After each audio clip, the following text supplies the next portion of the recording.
Hi, everybody. My name is Todd Menard. Thanks for joining me today. Today, we're going over the White Mountain and surrounding area real estate market statistics for the week ending February 9th, and also taking a look at January 2026. Let's take a look. This past week, 133 days closed on market, a 15.58 month supply. Absorption is at 6.42%.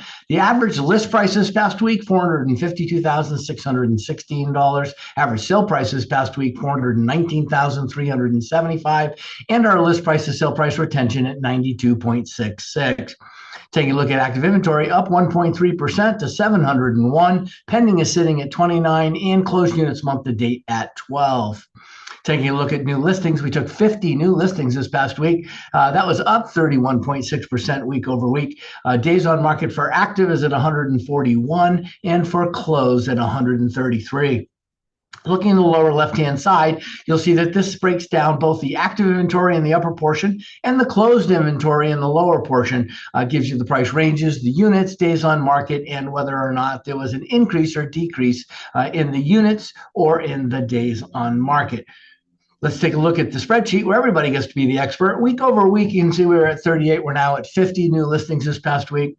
701 is where we're at active inventory. That's made up of 46 condos, one duplex, triplex, or quadplex, 150 manufactured homes, 11 mobile homes, 2 modular, 2 multifamily, 30 park RV model or park models, 6 ranch, 441 site built, 11 townhouses, and 60 new home construction properties, totaling 695.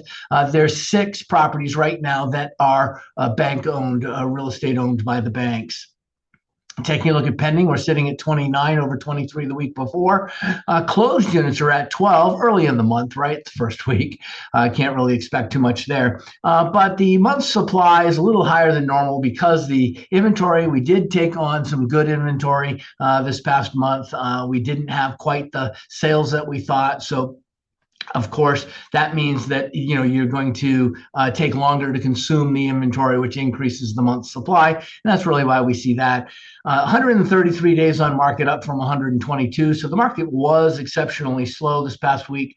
Taking a look at list price to sale price retention, sellers were withholding 92.66%. They were at 87.75, if you recall, last time we talked last week. And that was because in order to move that older inventory, that days on market for the average older inventory was higher by about 20 days, I think, if we recall, than was the actual active inventory, and people were really giving up a large portion of that list price to make that to make it incentivize, or make it desirable for that buyer to want to buy that property that had been on the market for some time.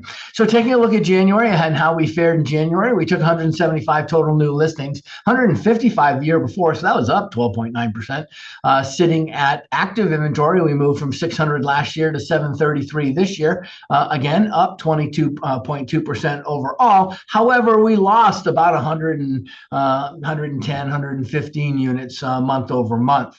We didn't replace those. Taking a look at the pending, we're sitting at about for the month of January, we're at averaging about 100. So there was pretty much neck and neck, same amount of buyers in the marketplace roughly this past month in January than there was last year, same period.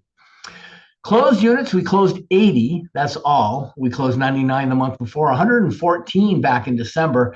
Could we have had a really good December that stole some business from January? Could have happened, or could it be that there were some properties that were expected to close in January that got pushed off into February, and that could be with 100 pending and yet only having 80 closed. So we'll see exactly what that looks like next week and if that continues. The month ended at about a 9.16 month supply, which is clearly in a buyer's market. There is no seller's market, right? And hasn't been for quite some time up on the mountain.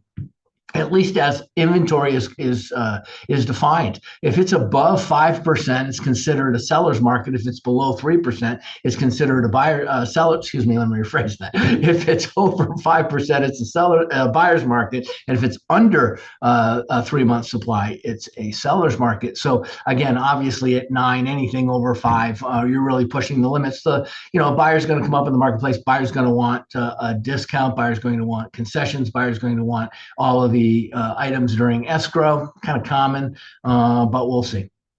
Taking a look at median sale price at 377.5 for the inventory that closed at the end of the month versus 350 the year before. That was indicative of about a $27,500 difference. That's not really what we've seen. We've normally seen at 370, 375, $5,000 difference here and there, month over month. So could it be? They are talking about for 2026 there being about a 2 to 3% increase in appreciation on properties, 5 to 7% appreciation on income. So again, wages should raise by 5.7. So there's some, good signs basically from that particular, from the perspective of what's happening gross domestic product. Are people going to be having, the income and the desirability to want to purchase a second home or, something along those lines? Looking at days on market, quite slow, 140 days in the month of for the month of January versus 102 for the month of December, and for last year, January is the same. But we take a look at list price and sale price retention. There's the story. Last year, a year ago, we were at 93.5, about a 6.5% negotiation. We've been averaging about 10% negotiation for the month of January. In other words, again, through the entire month, the average discount. Now, we're not talking about original list price. We're talking about just from at the time the seller accepted the buyer's offer, regardless of how long they were on the market. That is irrelevant at this particular moment. It's not built by days on market. This is strictly just what was the difference between the contract price and the list price at the time that the seller accepted that offer. And so that at that time, the seller gave up 10%. On an average all month long. We thought it was maybe just a week, but it was really the entire month. So that was about 3% more than the seller had given up a year earlier. So here's how the month ended up, 25 versus 26 for January. Last year we closed 99, only 80. That's down 20%. Again, could that be because some of those got held over? We'll see what happens in February. It's a short month. Down 20%, 21% in sales volume. There is a 7.8% increase in the median sale price.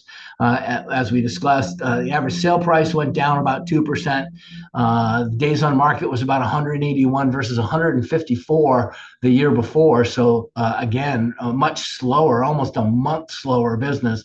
95.75% list price, sale price, list price retention.